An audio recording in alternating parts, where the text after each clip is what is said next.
अस्सलाम वालेकुम। ज़ियाबितस कोई बीमारी है या कोई डिसऑर्डर? आपका क्या ख्याल है?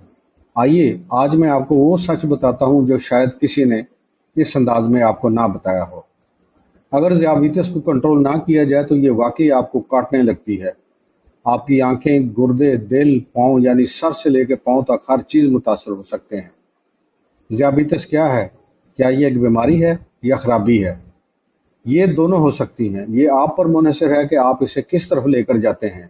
अगर आपकी शुगर थोड़ी सी बढ़ी हुई है और वो कंट्रोल में रह सकती है तो ये एक सादा सी खराबी है, लेकिन अगर आपने तवज्जो ना दी तो ये आहिस्ता आहिस्ता जानलेवा बीमारी बन सकती है।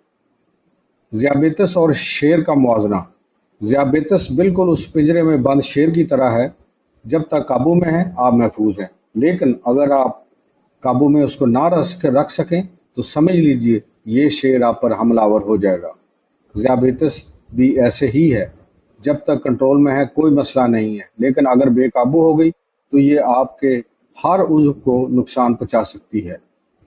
ज़ियाबितस की अक़साम कौन कौन सी हैं? Number 1, type 1 ज़ियाबितस।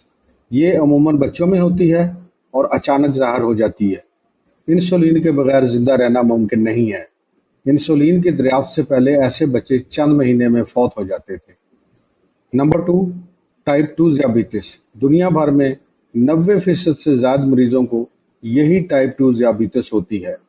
इसका ताल्लुक आपके तर्ज ज़िंदगी और खुराक से होता है। सेहतमंद प्लेट का नज़रिया। हम सब की खुराक में कार्बोहाइड्रेट की मिकदार 70% से ज़्यादा होती है। इसका हल क्या है? अपने प्लेट के 3 हिस्से बनाएं। 50% सब्ज पत्तों वाली सब्जियां रखें, 25% प्रोटीन रखें जिनमें दालें, चने, सोयाबीन और मशरूम वगैरह हो सकते हैं। अंडे की सफेदी, मछली या मुर्गी भी हो सकती है। उसके बाद 25% कार्बोहाइड्रेट रखें जिनमें चावल या रोटी भी हो सकती है, लेकिन इनकी मिकदार पर काबू रखें। याद रखें, प्रोटीन की मिकदार हमारे खानों में कम होती है, ख़ास तौर पर पाकिस्तान में। सब्जियों और फाइबर का इस्तेमाल बढ़ा दें। अंडे की जर्दी में कोलेस्ट्रॉल होता है, इसलिए सफ़ेदी को तरजीह दें। आइए अब बात करते हैं सफ़ेद चावल या ब्राउन राइस की। ब्राउन राइस बेहतर है क्योंकि इसमें फाइबर ज़्यादा है, लेकिन अगर दस्तयाब नहीं या पसंद नहीं तो सफ़ेद चावल की मिकदार को कम कर दें। फल खाएं मगर जूस ना बनाएं। सेब, अमरूद, पपीता, माल्टा, तरबूज सब मुनासिब हैं। आम, केला इनको महदूद मिकदार में रखें। फल के जूस से परहेज करें क्योंकि इसमें फाइबर नहीं होता और शुगर फौरन बढ़ जाती है। आइए बात करते हैं तेल और चिकनाई की। जो तेल आप बरसों से इस्तेमाल कर रहे हैं उसी को जारी रखें, बस मिकदार का ख्याल रखें।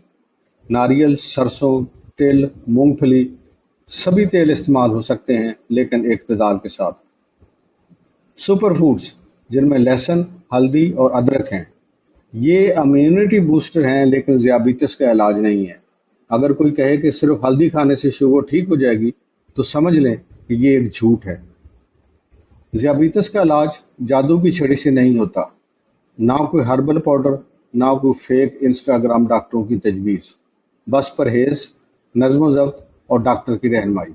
मेरा ख्वाब पता क्या है? एक दिन ऐसा आए कि ज़ियाबितस का इस्तेमाल और इसका हस्पताल बन जाए, एक म्यूजियम बन जाए, जहां लोग बच्चों को दिखाएं कि यहाँ कभी ज़ियाबितस नामी बीमारी का इलाज होता था। अगर आप चाहते हैं कि आप 100 साल तक सेहतमंद रहें, आपके दिल, गुर्दे, आंखें महफूज रहें, तो फिर आज से खुराक, नींद, वर्जिश, दवा सब पर तवज्जो दें। हम एक एक करके नींद, वर्जिश, परहेज, खुराक और दूसरी अहम बातों को सीखेंगे। तो अगर आप या आपके घर में कोई ज़ियाबितस का शिकार है तो इस वीडियो को ज़रूर देखिए। ज़ियाबितस आपकी ज़िंदगी का हिस्सा बन सकती है, लेकिन मालिक आप खुद होंगे।